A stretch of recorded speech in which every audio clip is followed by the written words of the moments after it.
नमस्ते दोस्तों, हमारे यूट्यूब चैनल में आपका स्वागत है। आज हम बात करेंगे आखिरी कॉल बनी हुई सत्य घटना। ठीक 12:07 हो चुके थे। पूरे फ्लैट में सन्नाटे में डूबा हुआ था। बाहर सड़क पर चलने वाली गाड़ियों की आवाज़ अब तक थम चुकी थी। अनन्या अपने कमरे में बैठी हुई लैपटॉप पर काम कर रही थी, लेकिन उसका मन कहीं और ही था। पिछले कुछ दिनों से अजीब सी बेचैनी महसूस हो रही थी, जैसे कोई उसे लगातार देख रहा हो। अचानक उसके फ़ोन पर स्क्रीन जली और हल्की सी वाइब्रेशन हुई। उसने ध्यान नहीं दिया, लेकिन जैसे ही नज़र फ़ोन पर पड़ी, उसकी सांस अटक गई। स्क्रीन पर लिखा था माँ। अनन्या का शरीर सन्न पड़ गया। उसकी माँ को गुजरे हुए 3 साल हो चुके थे। उसने खुद अपनी आँख से माँ का अंतिम संस्कार किया था। फिर ये कॉल। उसने कांपते हाथों से फ़ोन उठाया, लेकिन जब तक कॉल उठाया तब तक कट चुकी थी। उसकी दिल की धड़कन तेज हो गई। उसने खुद को समझाया कि शायद कोई गलती होगी, कोई नंबर सेव हो गया होगा, मगर मन मानने को तैयार नहीं था। कुछ सेकंड बाद फिर फ़ोन बजा। इस बार अनन्या ने कॉल रिसीव कर ली।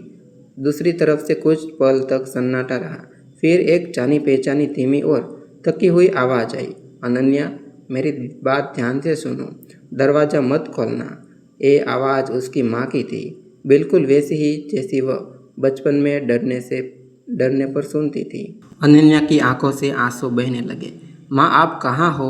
ये मजाक मत करो, उसने रोते हुए कहा, लेकिन जवाब देने से पहले कॉल कट हो गई। कमरे में फिर से सन्नाटा छा गया, मगर ये सन्नाटा डरावना नहीं था। उसी पल बाहर दरवाजे पर 3 जोरदार दस्तक हुई।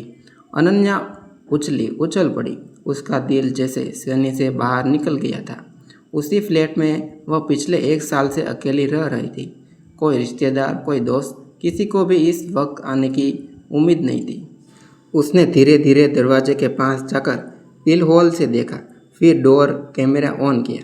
स्क्रीन पर वॉरडोर खाली था, कोई नहीं था। तो फिर दस्तक किसने दी? उसने खुद को सवाल किया। वह जैसे ही पीछे मुड़ी, फ़ोन फिर वाइब्रेट हुआ। इस बार एक मैसेज आया, पीछे मत देखना। उसका गला सूख गया। उसके रोंगटे खड़े हो गए।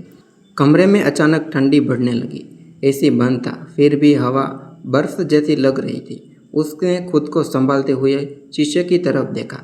शीशे में उसे अपनी परछाई दिखी, लेकिन उसके पीछे किसी और की भी थी। एक औरत की परछाई, साड़ी पहने हुए, बिल्कुल उसकी माँ की जैसी लग रही थी।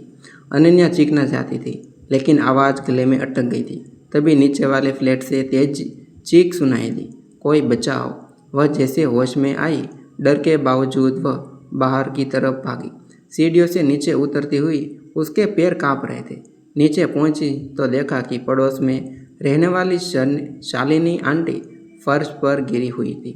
उसके हाथ में फ़ोन था, आँख खुली हुई थी, लेकिन शरीर हिल नहीं रहा था। अनन्या ने उसका फ़ोन उठाया। स्क्रीन पर कॉल हिस्ट्री खुली। आखिरी कॉल जिस नंबर से आई थी, उसके सामने नाम लिखा था, अनन्या। उसके हाथ कांपने लगे। उसने तुरंत एम्बुलेंस को फ़ोन करने की कोशिश की, लेकिन शालिनी आंटी के फ़ोन पर नेटवर्क नहीं आ रहा था। उसने अपना फ़ोन निकाला, लेकिन तभी उसका फ़ोन अपने आप कॉल करने लगा। वही नंबर, वही नाम। उसने डरते डरते कॉल रिसीव की। माँ, ये सब क्या है? आप कौन है? दूसरी तरफ से वही आवाज़ आई, मैं वही हूँ जो सच जानती हूँ और जो तुम्हें जानना चाहिए था, वह तुमने कभी बताया नहीं गया। किसने नहीं बताया? अनन्या चिल्लाई, तुम्हारे पापा ने। अनन्या का दिमाग घूम गया।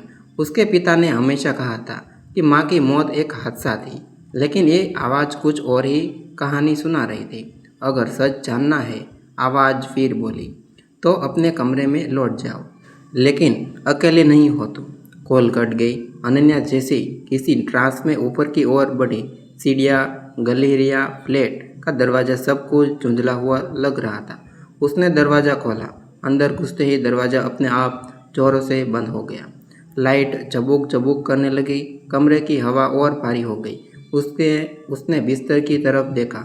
वहाँ उसका फ़ोन नहीं था, लेकिन उसका फ़ोन तो उसके हाथ में था। तो बिस्तर पर रखा गया फ़ोन किसका था? वह धीरे धीरे आगे बढ़ी। बिस्तर पर रखा फ़ोन बजने लगा। स्क्रीन पर नाम चमक रहा था, अनन्या। उसने कांपते हाथों से फ़ोन उठाया।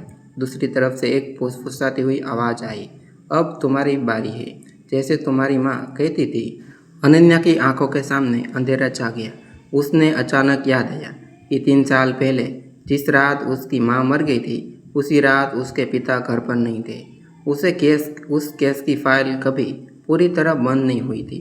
तभी कमरे में कोने से किसी चलने की आवाज़ आई। उसने मुड़कर देखा, साड़ी का पल्लू जमीन पर घिसटा हुआ था और वही आवाज़ बेहद पास से आई। सच हमेशा दबा नहीं रहता बेटा। अचानक दरवाजे फिर दस्तक हुई। इस बार बाहर से नहीं, अलमारी के अंदर से। अनन्या चीख पड़ी और उसी पल उसके फ़ोन पर एक आखिरी नोटिफिकेशन आया। कल रात 12:07 आखिरी कॉल। लेकिन कॉल किसके लिए थी? अनन्या के लिए या फिर किसी और के लिए? तो दोस्तों, यह स्टोरी घटना काल्पनिक घटना पर आधारित की गई है। इस कहानी में सभी पात्र काल्पनिक है। दूसरा पार्ट देखने के लिए हमारे चैनल के साथ जुड़े रहे। हमारे चैनल को सब्सक्राइब जरूर करें। हमारे चैनल पर आपको ऐसी नहीं काल्पनिक स्टोरी, सत्य घटना जैसी स्टोरी सुनने और देखने के लिए अवश्य मिलते रहेंगे, जो आपके जीवन में कुछ नया सीखने और करने के लिए अवश्य प्रेरणादायक होगा। तो हमारे चैनल के साथ जुड़े रहे, हमारे चैनल को सब्सक्राइब जरूर करें।